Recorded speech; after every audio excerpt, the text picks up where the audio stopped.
يا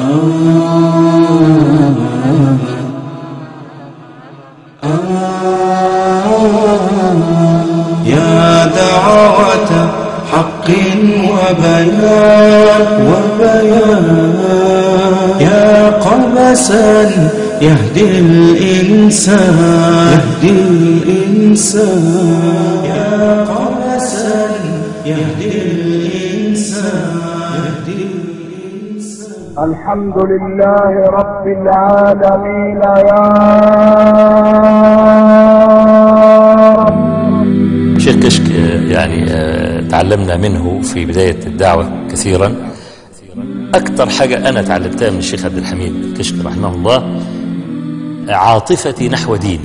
من أراد مؤنسا فالله يكفيه،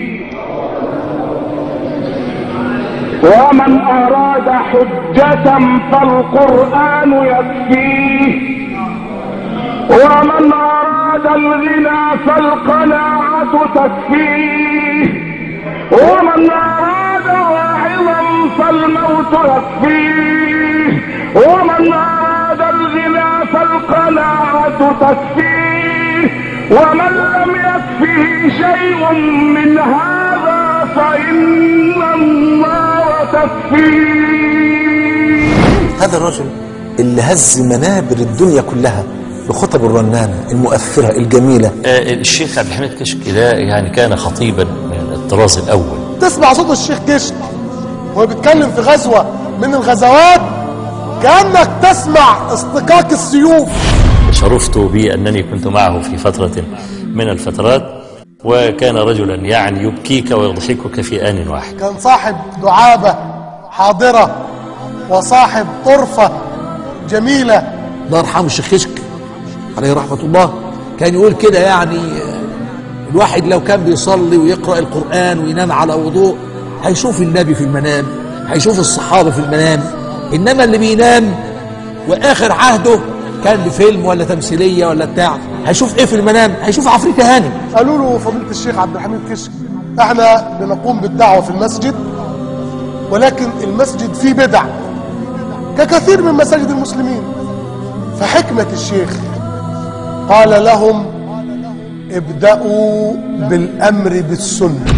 فكانت وصية الشيخ الرفق، اللين، التودد، التحبب إلى المدعوين. كان في واحد بيقرأ له قصصات صحفية، فقرأ هذا الرجل في قصاصة من ورقة صغيرة من الصحافة إن برج بيزا هيقع خلاص بعد كام شهر.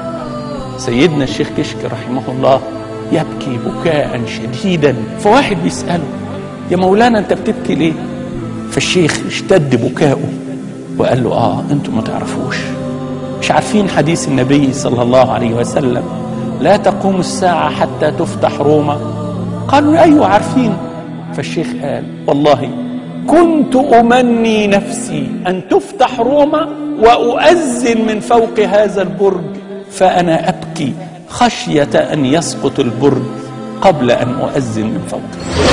لما جم ساعة منع من الخطابة في مصر فقولوا تعالى سافر الدول العربية وهنديك كذا، فقال لهم كذا ايه اللي انتوا بتقولوا؟ فلوس ايه اللي بتقولوا عليه؟